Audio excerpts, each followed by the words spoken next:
Welcome to the Homeschool Show from North Carolinians for Home Education. Our goal is to help you homeschool with confidence and joy. I'm your host, Matthew McDill, and we have a brand new co-host in the studio here with me, Lynn Pierre Jones. How are you? Doing great. Good, great to be here. I'm glad you could be here. That's yes. great. You know, we met at the Thrive Homeschool Conference, right? Yes. And you were in the leaders luncheon. We were able to meet there. Had That's a wonderful right. time. Yes. That's right. And so a little bit later, Lynn's going to share some tips with us, and we'll get a chance to get to know him a little bit better. But I want to tell you one thing about why I love doing this show. Okay. Okay. Because there are very few things more important than what's happening in the home, happening in the family. There are very few things that are more important than what parents are doing. So I just say that to you, parents. What you're doing is critical. It's very important. How you're educating your children is critical. That you are preparing your children for life, that you're developing them, the spiritual, the character, all of the things that they're doing. And that's why we're doing this, because we want to help you. We want to help you homeschool with confidence and joy. That's what this content is for. So be encouraged that you are doing a really important thing. You can do it. Yes. And we're here to help you do it in this episode right here.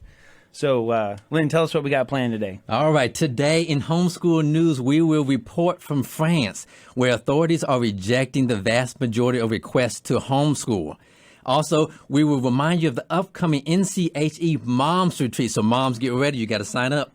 Next, we have the Homeschool Conversations section, where we'll talk with a homeschooler graduate that I know personally, Sierra Tauber, and learn about her experience with home education. We'll also talk with Spencer Mason, NCHE's Law and Public Director and an experienced homeschool dad. You don't want to miss that. And lastly, the Homeschool Tip of the Week, where I will be discussing the importance of setting an example in your home as it relates to health. That's right. Great. So we're going to start with homeschool news. And what we have is an article that's published by the Homeschool Legal Defense Association on their website. And it's called French Authorities Rejecting Vast Majority of Requests to Homeschool. So I want to share a few portions of this article with you. In France, government officials are stonewalling the fundamental human right of families to homeschool their children. The situation is extremely worrying for families who want to start homeschooling next September. According to reports, the government has refused 80% of new families who have tried to home educate their kids. And even though France currently faces a dramatic shortage of teachers, the French Ministry of Education continues to block thousands of parents from giving their children the very best education experience at home. And they usually provide the following reasons for refusal. 1, there's no child-specific situation that would justify homeschooling. The parents have failed to prove that their child can't attend regular school. Well, you have to prove you can't attend school. The parents have not integrated sports into their homeschool plan. Wow. The family's homeschool plan contains too little detail. But parents who appeal these refusals run into another roadblock. The appeals procedure only involves a commission of the academy in the appeal proceedings. And no one else has a say in what goes on behind those closed doors. Not the parents, not the children, not even representatives from homeschool organizations. HSLDA has requested several meetings with the ministry to rectify this situation, and we've received more than 100 real calls from help from families who want to provide the best education for their children, but to no avail. So this is an ongoing situation in France where they are trying to suppress home education and not letting new people do it. Homeschool Legal Defense Association is involved, and we can hope and pray that they can help make those things right for those parents there. Wow. So we do have the Moms Retreat coming up. Want to let you know about that. Fall Fun and Fellowship for Moms. That's what it's called. It's November 4th and 5th at Caraway Conference Center near Asheboro, North Carolina. So, of course, they're going to have excellent speakers, lots of great food, a lot of hanging out and hobbies and, crafts and all sorts of things they're going to do there. And it does say that nursing moms are welcome. You can go to nche.com to find out more and how to register. And we're going to put a link to that registration website page in our notes. Here's the important thing. Early bird registration ends August 31st. So if you're watching this show when it airs on Monday, you have 2 days. Wow. Okay? You have 2 days to get the early bird registration. Log on now. That's right. Do it now. But of course, you can continue to register through October 20th, but you might as well save a little bit of money. Right. That's right. Nothing wrong with saving a little bit of money. That's right. All right. What do we got next? All right, moving on. Homeschool Conversations. Now, this is exciting to me because I actually know her. She has been over to my house. She has helped my wife out with many of things because we do, we went to homeschool. So we need a lot of administrative help. And Sierra has been the one that has helped us out immensely. So our first interview is going to be with her. She's a current college student and a recent high school graduate. Matthew had a conversation with her at this year's Thrive Conference. So I think you'll find her reflections on homeschooling very interesting and exciting. So let's take a listen. That's right. I'm here with Sierra Tauber at the 2022 Thrive Conference. And I was just talking to her mom, who is the brand new Region 4 liaison, right? And we learned that Shide's been homeschooling for a long time, and that means you. Were you Yes. the first graduate? I am the first graduate. I am. Okay, and look, you turned out okay. Yeah, I turned out Maybe? all right. Maybe. We'll see. And so you're going to school now? Tell us Yes. about that. I am now at Gardner-Webb University, so I'm entering my junior year. With my college credits, I'm transferring in. So, I'm somewhere between sophomore and junior year. So how would you say your transition is in the sense of, okay, you're homeschool, and then you go to college, which is more structured, I guess. How's that transition? Personally, for me, I enjoy organization and structure. Okay. So being homeschooled under my mom, who was more laid back, it was a little... Yeah. That was stressful for me. So Okay. I transitioned into college just fine. The classes were not that difficult. The only thing I had a problem with was really science this year, which science is not my strong suit. But other than that, I transitioned into college just fine. Great. So that's interesting because students have different learning styles, and you're a lot more like, give me some structure, Yes, huh? type A, yes. Okay. Did you create for yourself structure as a homeschool student? In if the it wasn't early being years. provided? Yes, in my early years I did. I kind of just, my mom gave me, the textbook that she wanted us to go through, and I just kind of created a schedule for myself. As we got older, we went to more structured co-ops. So having that sure. was very beneficial for me. So I enjoyed having the structure and the syllabus from the co-ops. So overall, homeschooling was a good experience? Oh yes, wonderful. I love it.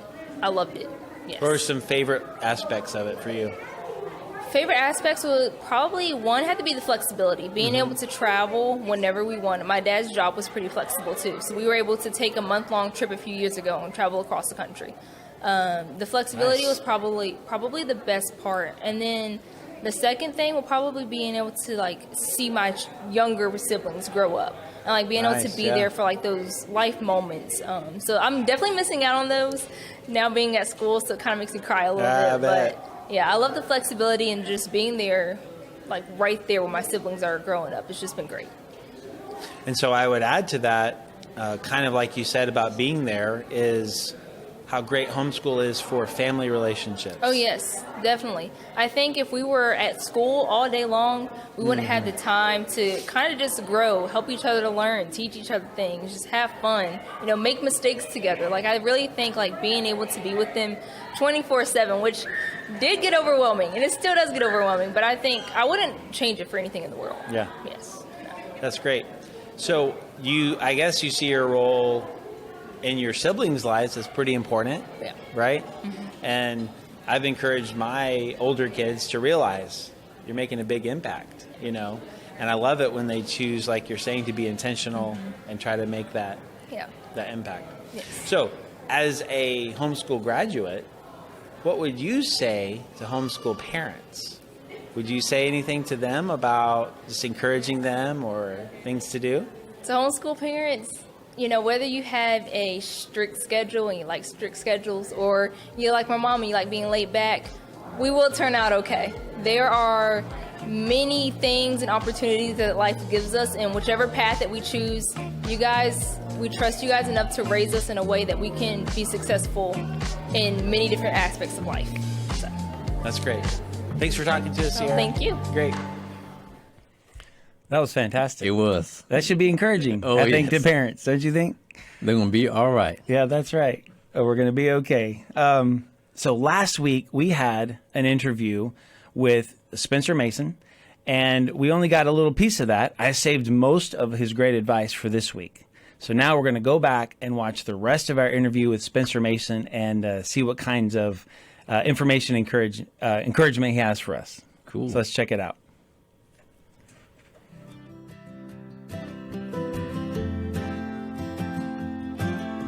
How long did you homeschool? We've homeschooled for 26 years. 26 years. Yeah, and now we've got grandkids being homeschooled All by right. their parents, and so we've got two kids that have children, and there are five grandkids, and they're all being homeschooled. So from the long view, what kind of advice would you give? The long view, I would say, homeschooling gives you're in charge of your homeschool. Whoever takes charge as the chief administrator of the homeschool, that means you get to determine what the children learn, when they learn it, how they learn it. So you can use real-world experiences to teach rather than artificial classroom experiences. You can engage them in a way that no classroom can engage your kids. And when they learn by doing, when they learn doing stuff that they enjoy and have fun doing, they're going to retain that information a lot longer, and it's going to be part of their lives. One of the things that we really encouraged with our kids is we weren't concerned about teaching them everything they needed to know, because we knew that we could not teach them everything they needed to know. What we concentrated on was helping them know how to find the resources to learn what they needed to learn. And that was a big difference for our kids. And I think the other thing is, with homeschooling, you can cover a lot of academics in a shorter period of time than they can. There's a lot of wasted time in a classroom environment. And so we gave our kids the precious gift of time. So our normal school for up until high school age, our normal school day started at about 9:45 and ended at about 12:30. And we covered a lot of stuff in that period of time. But after lunch, our kids had the whole afternoon to pursue their interests. And some of our kids pursued a sports interest. Some of them pursued computer stuff. Dance? Dance. Dance? We had dance. Our youngest daughter, rather than being a swimmer, we had 3 of our kids swam with club swimming, and 2 of our kids were in the water 25 hours a week. But our youngest decided she wanted to dance. Right. So we did dance with her, and a lot of our kids were in a lot of plays and a lot of productions, theatrical productions. And that was one thing that they really enjoyed. We had one of our daughters was really into music. She loved singing. So take advantage of all the freedom. Oh, yeah. And all the time to let them pursue these interests. Yeah, That's and great. I think the other thing is we learned a lot when our kids were young. We gave them time to have unstructured playtime. Okay. And we thought that was really important. It's very important for learning process, for their learning process, to not structure everything they do and not tell them, oh, we got to do this, we got to do this, you got to do it this way. Let them have time and unstructured time, and let them figure it out on their own. And that was another thing that we learned. Another thing that we learned in homeschooling is how much Debbie and I didn't know. Right. Because we were learning along with our kids. Sure. We were the resource provider. Right. And so we had to find the resources, but a lot of times we were reading information that we didn't know to the kids as they were learning while we were reading learn it a to lot, them. can't we? Yeah. That's right. That's great. And one thing that we did for many years was we had a family reading time. So after supper, we would sit down and read aloud to the kids early on. As the kids got older and they could read, they took turns reading. And it was really good. We read some really cool books. And it started out with, the Velveteen Rabbit and those kind of books. And it got into a little bit more, more complicated books. And most of them were classics, classic novels or literature, but some of them were biologies. I mean, we read a lot of stuff that was very interesting to me. Stuff that we never read when we were kids.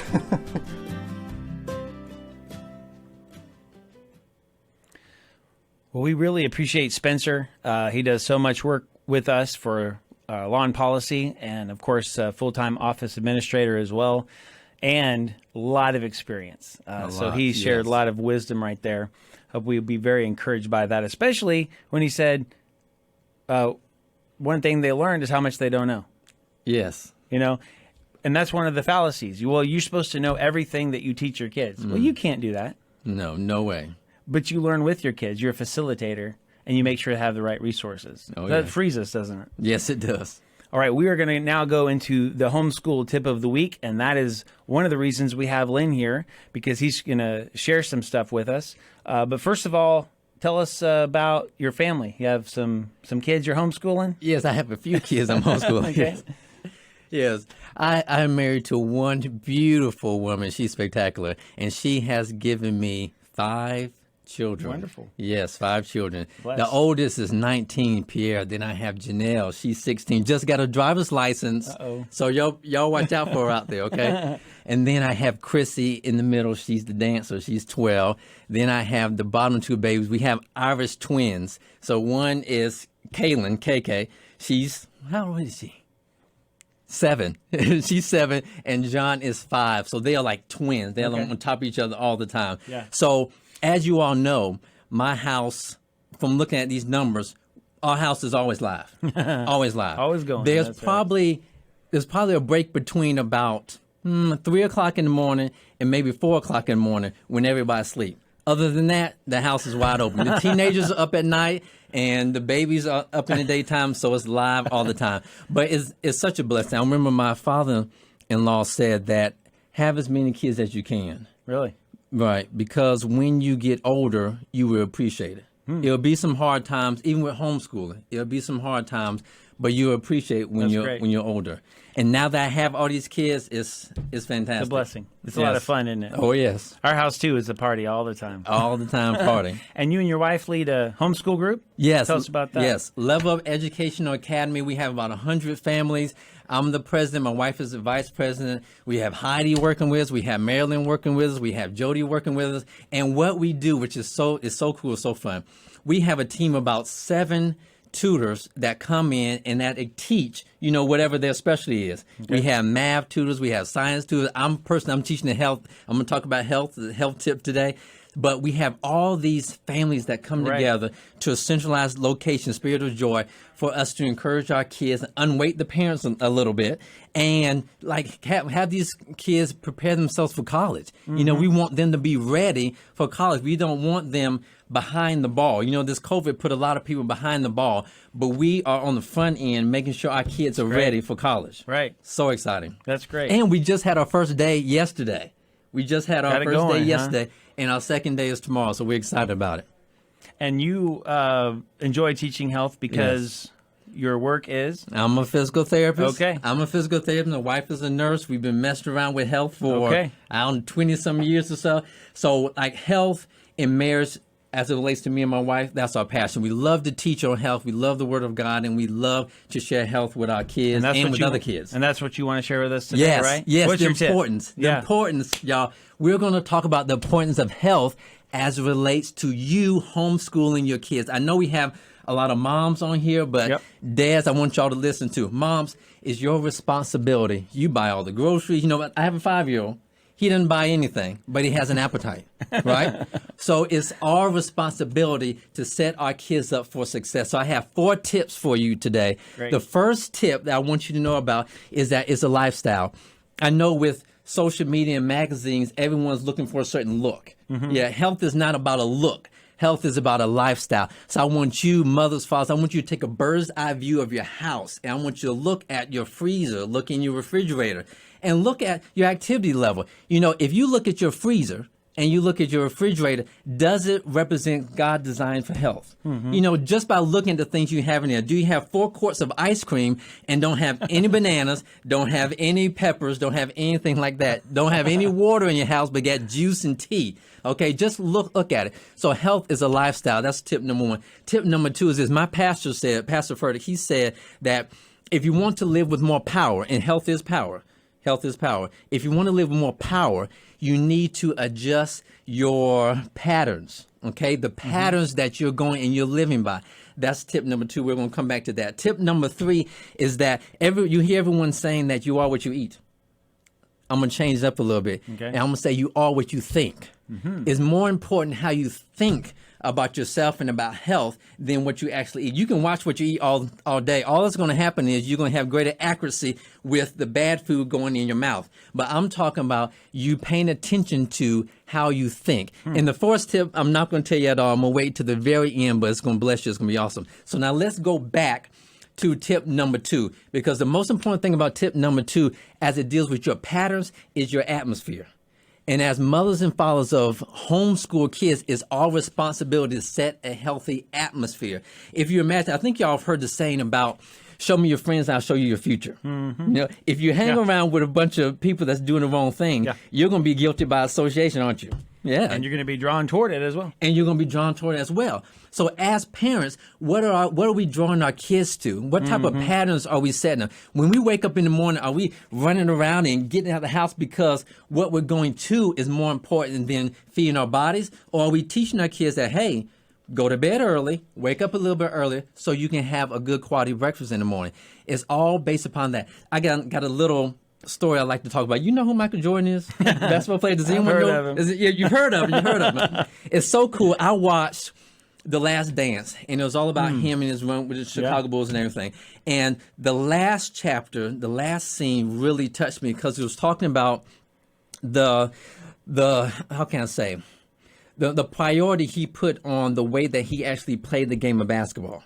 Okay. And what was so cool about it was this. He said that he never asked any of the other players to do anything that he didn't do himself. Okay. So how does that relate to being a homeschool parent and a homeschool, you know, running your house? Sure does. You know, when we do something, our kids are just following our example. So what type of example are we giving to our kids without us telling? We're not telling them to eat, you know, salads and stuff like that. We're telling them by just showing them what we eat. Another thing Jordan did he said that because you're a part of this team, I'm holding you to a certain standard. And if you don't want to play by that standard that I'm holding you to, then just don't play. So basically, if you're in the house, if you're with me, if you're on my team, if you're on my homeschool team, then guess what? We're going to eat and we're going to live on a certain level. So the whole concept behind that is make sure moms and dads, talking to moms and dads, make sure that you're eating the way that you want your kids to eat 10 years from now. Make sure you're active the way you want your kids to be active 10 years from now. So that's point number 2. Point number 3, you're going to like this. It's not so much about you paying attention to what you eat, but it's paying attention to what you think. A while ago, I read a book, and it was called The Biology of Belief. And it was talking about every cell in our body is eavesdropping on our very thoughts and our very words. So imagine this. You are saying things that are contrary to health. Now, how does that relate to being a homeschool mom and leading a household homeschool dad? Listen to this scripture. You're going to love this. Finally, believers, I'm in the Amplified version because I like that, a whole bunch of words. Finally, believers, whatever is true, whatever is honorable, whatever is worthy of respect, whatever is right and confirmed by God's word, those are the things that we're supposed to be thinking about continuously all the time. This is Philippians 4:8. He's telling us how to think.